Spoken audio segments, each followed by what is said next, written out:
Please welcome to the stage from Huawei Technologies, Monica Cheng.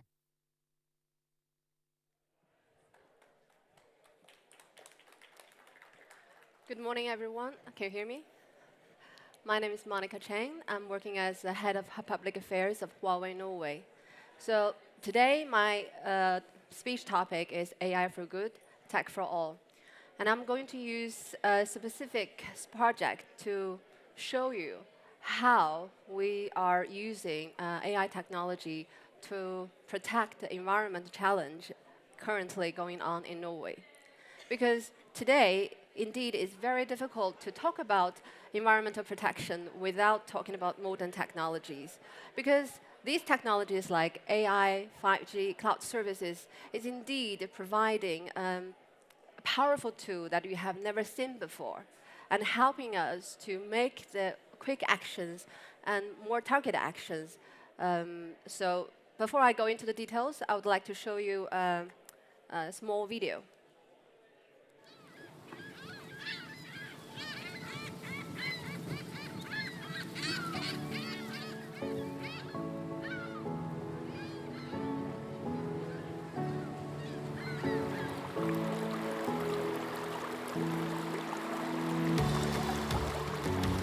Vi har et kjempeproblem. Klarer vi ikke å stoppe den, så overtar den elven. Våre laks, våre sjørøyer er borte, og vi har bare pukkellaks igjen. Dette er et ansvar som myndighetene har. Selvfølgelig, de må gjøre noe med det. Vi gjør noe med det her, sammen med Huawei, og det er vi glad for.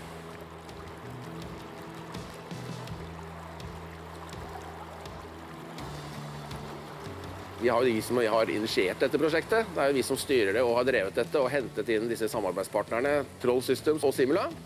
Og utover det så er det vi som bidrar med serverene og applikasjonen rundt dette med kunstig intelligens. Det som er hele poenget med dette prosjektet, det er å få tatt ut pukkellaksen. Og for å gjort det, så vil vi få mye mer kontroll over elvene våre. I tillegg så vil jo dette systemet gi et veldig detaljert informasjon om all oppgang av fisk i denne elven her sånn. Og det er jo noe som i hvert fall disse jeger- og fiskeforeningene forteller oss at det vil nesten være like viktig som dem, som å ta ut pukkellaksen. Selve fella, eller prinsippet med fella, er relativt enkelt. Fisken rett og slett går inn i et bur som en tegner, og blir stående der til noen manuelt sorterer den ut. Det er jo pukkellaks vi snakker om i hovedsak, som kommer annethvert år, og i tillegg så er det jo andre uønskede arter som oppdrettslaks, som også vil bli sortert ut. Det er jo et veldig artig samarbeid. Vi står liksom i spagat mellom et av verdens største teknologifirmaer og en dugnadsgjeng fra Berlevåg. Fantastiske folk i begge leirer. Jeg er veldig glad i den delen her av Norge, oppe i nord, her oppe i Finnmark. Det er en fantastisk del av landet vårt. Du har alt fra midnattssola på sommeren, sånn som vi er nå. Du har vinterhalvåret, dekket av snø. Det er mørkt, og det er helt magisk med nordlys. Og jeg er også veldig opptatt av at vi jobber med å ivareta den naturen og elvene våre.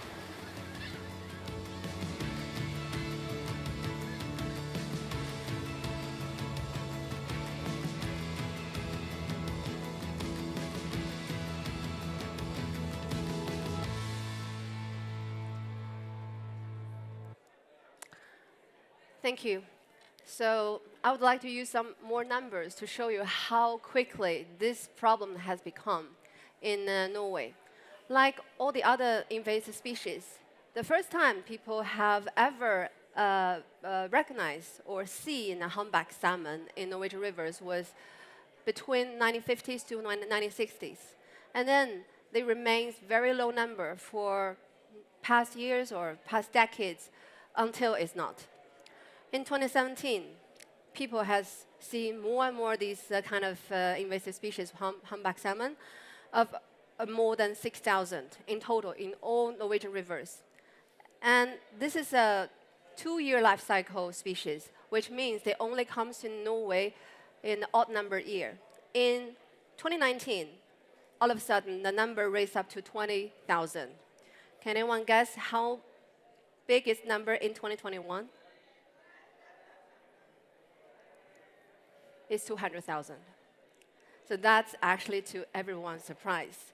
And that's when people realize if they're not doing anything more, it's very likely the whole ecosystem in Norwegian rivers will no longer exist. And in 2023, the number raised up to almost 600,000. But that's actually not the real number, because in many rivers, because of this invasive species becoming too big of a problem, they stop counting. The fish experts believe, they have the reason to believe, the actual number is between 1 to 1.5 million. And we don't know what's going on in 2025. And as we speak, the fish is entering the Norwegian rivers from beginning of July or between mid of July. So that's when they enter in the river. And right now, the rest of my team is in northern part of Norway installing our system with the partners.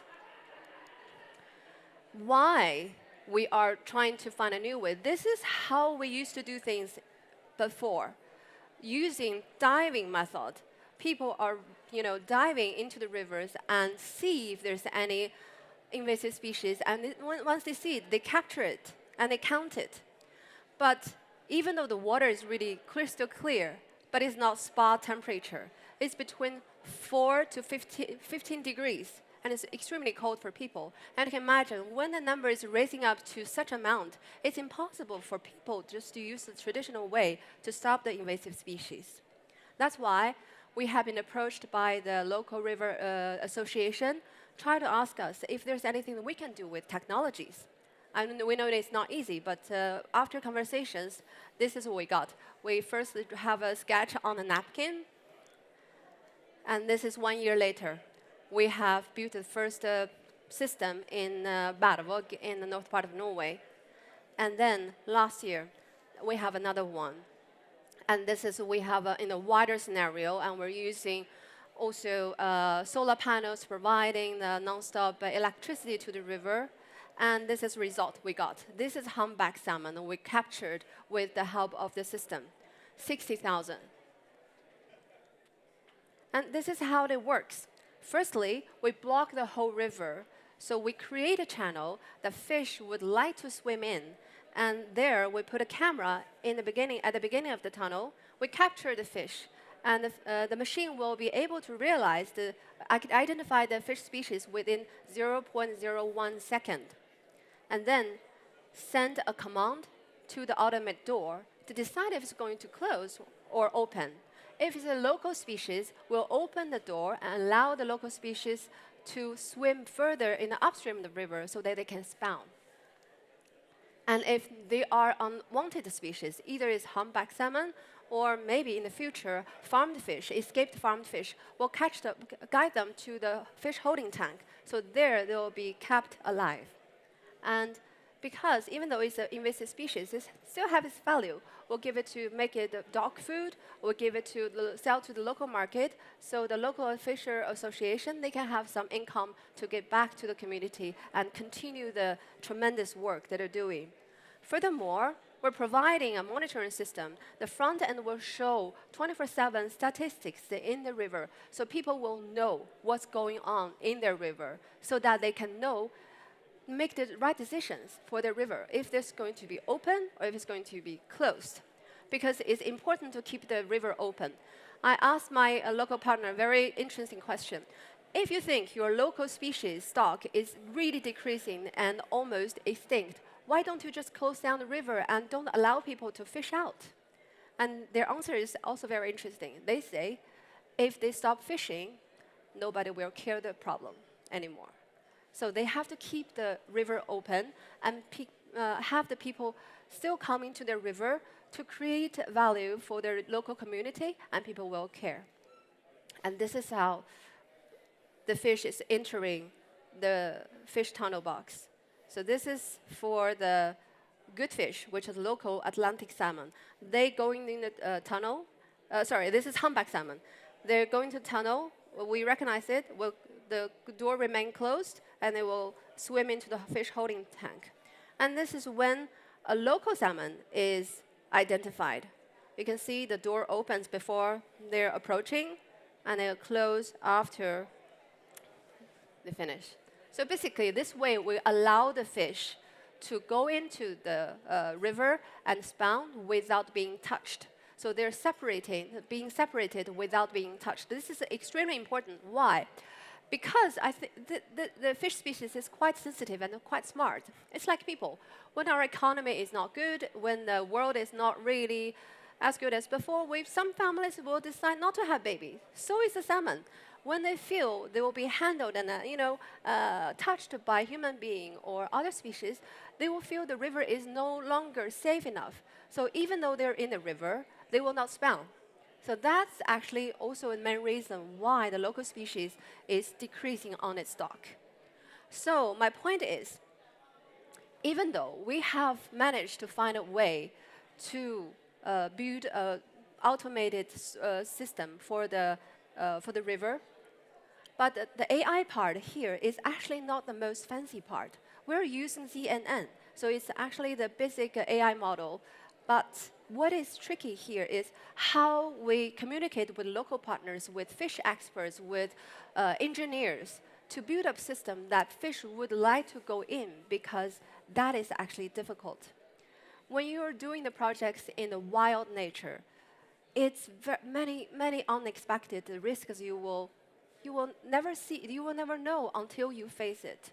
So you have to build up a system that is, not maximize the efficiency of solving the problem, but also minimize the disturbance on the nature and disturbance on the wildlife. So the fish will go in through the river untouched and unstressed. So that is actually the point, and that requires effort. That requires back and forth dialogues with all different parts, because we are speaking different languages. And to communicate and to understand each other requires enthusiasm.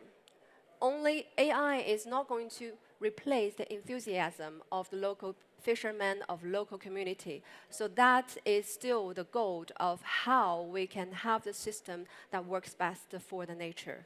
And now we are also aiming for even more layers for the projects. We're aiming for identify the farmed fish. So in a ultimate target is to build a total river management system. So here we are, and we're still working on it, and we'll try our best. My name is Monica, a proud project leader. Thank you for listening.